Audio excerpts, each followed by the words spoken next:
So if you Google the words retirement crisis, you're going to get over 6.5 million hits on articles telling you you're not saving enough. You're not investing enough. You're going to have to work longer, and you should just be happy if you're ever going to be able to retire. Well, hey, with all that bad messaging, it's no wonder I see so many people sacrificing a life before they figure out what's possible and sitting on their heels when they're thinking about retirement. So in this video, we are going to help you stop with that negative thinking and dream up your ideal retirement.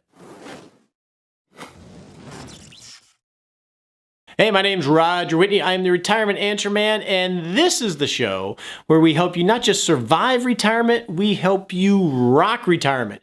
Now, we just started the Retirement Plan Live Retirement Case Study Flying Solo Edition on the Retirement Answer Man podcast. You can check that out. It started on episode 220 just this week.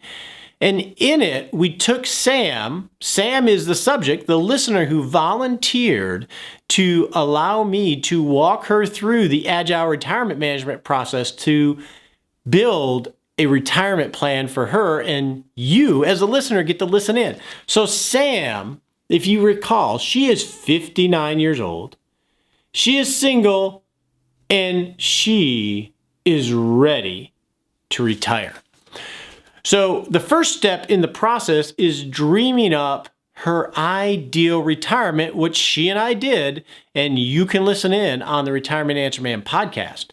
But the second step of that is I want you to follow along and dream up your ideal retirement too. So let's review Sam's really quickly, but you can get all the details in that episode of the podcast.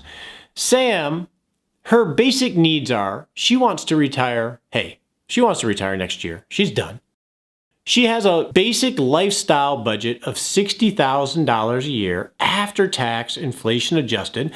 So this isn't going to include your housing, your electricity, groceries, general entertainment, and general travel. And then she wants to pay for healthcare.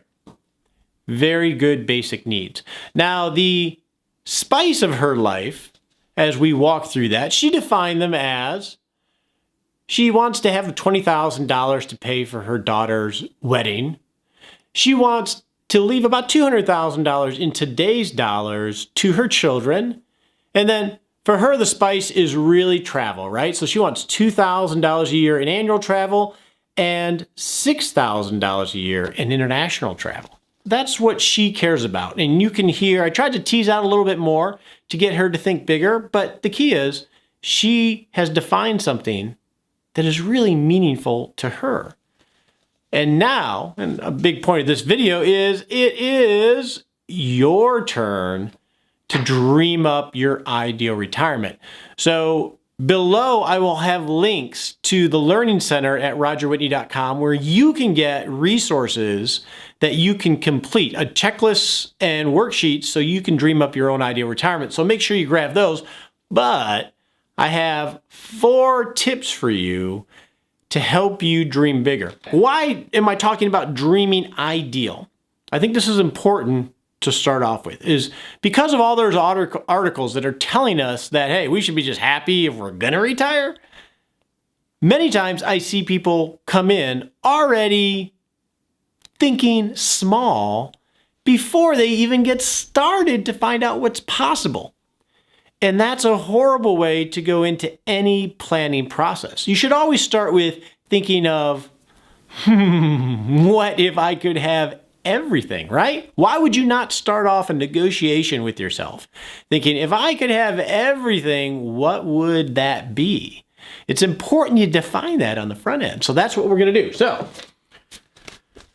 as you go through this process, I would love to hear what your ideal retirement looks like if you dare to think big enough. And you can leave those in the comments below because we're going to be able to help each other walk this journey. Okay, so how do we do this?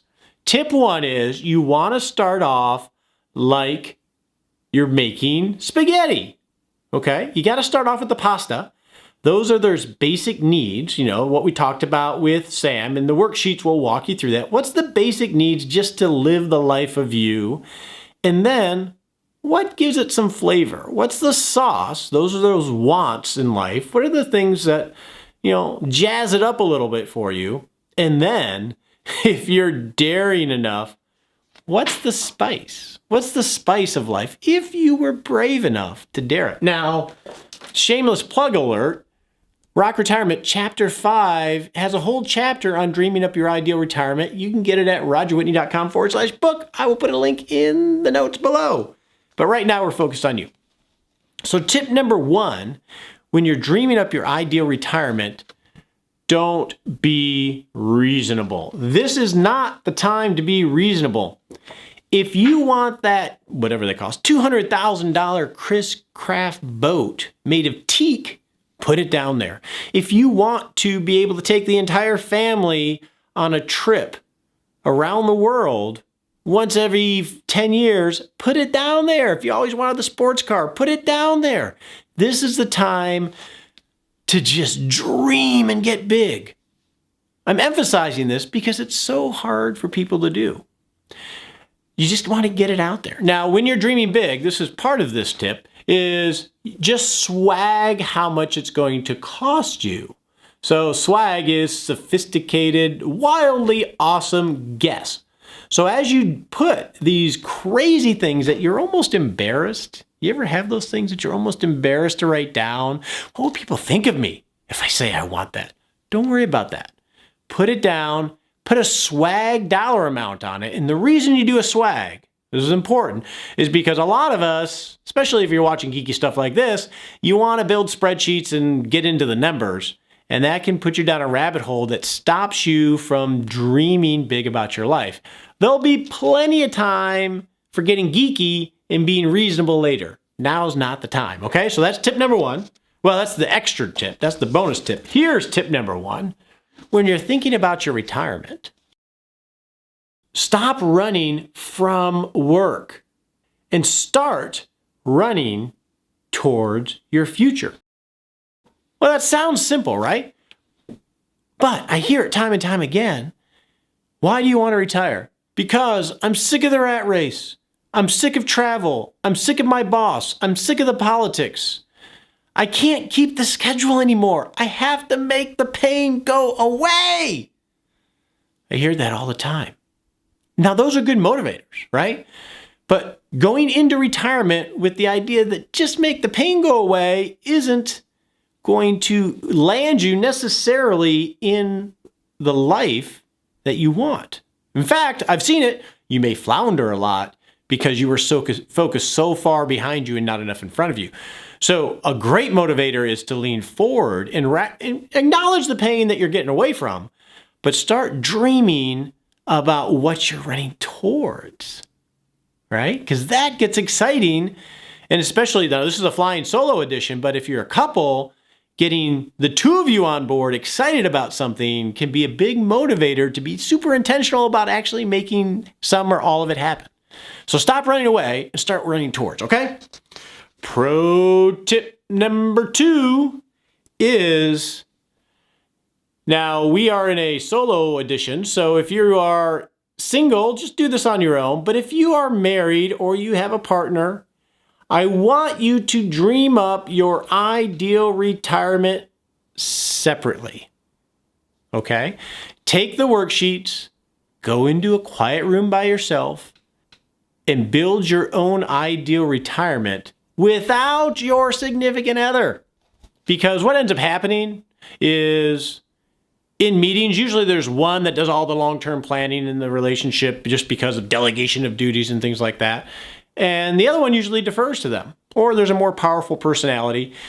And if you both don't share this ideal retirement, it can lead to really, really big problems later on from a relation standpoint. A good example is, this is stereotypical, but I've seen it many, many times, is husband and wife say they're always going to stay in the same home. This is their, forever home, and they love it there. So they start making all their financial decisions with the idea that this is their forever home. But then what happens is the daughter or the son who lives 2 states away has babies. And they start visiting the grandbabies, right? These are the first grandbabies. You know how grandbabies are. And one of the couple says, Well, when I retire, I'm going to have to be near my grandbabies. There's no way I'm not going to be there to help raise my grandbabies. But they think it, they don't speak it. And the other partner keeps marching along, making decisions based on the fact that this is their forever home. So they were walking line in line, and then all of a sudden the grandbaby comes, and one starts to think this direction, and the other one just keeps going that direction. And then all of a sudden, you got some big conversations when retirement actually comes. Thinking of these things separately helps tease those out so both partners can be on track. Okay, so back to the single people. So we got that. Think separately and then reconcile together. Okay, the last pro tip. The last pro tip is a good one, and this came from my friend Pat Flynn. He has a book, Will It Fly, which is about how do you start a business. And we're going to get into entrepreneurism next month. But sometimes, and a lot of times, it's really hard to think big about your life, right? Because it's, we feel like thinking bigger about our life means more money, spending more money, and that's not what it means. So when you start looking forward and projecting yourself out in retirement, how do you actually figure out where you want to go to? Well, here's a really good exercise you can do on your own. Take a piece of paper, make quadrants, and it doesn't have to be these titles. And I want you to think 3 to 5 years out, or in retirement, I want you to brainstorm. What does your environment look like when you are not working anymore? Where do you live? What's the climate? What does your house look like? What does your neighborhood look like? Is it a big city? Is it a small city? I want you to brainstorm and just dump as much as you can based on an environment that you would be attractive to. And then in the next one, I want you to put down activities. I want you to brainstorm. What are you going to be doing every day? What are your hobbies going to be? What are your passions? What's your purpose in life? What's going to get you out of bed every day? I want you to brainstorm your activities as if they were already happening so you can define what's that spice of life when you're actually retired and just dump it all on there. Next, I want you to talk about your relationships. When you're retired, what do your relationships look like? You're not going to have all your work friends anymore.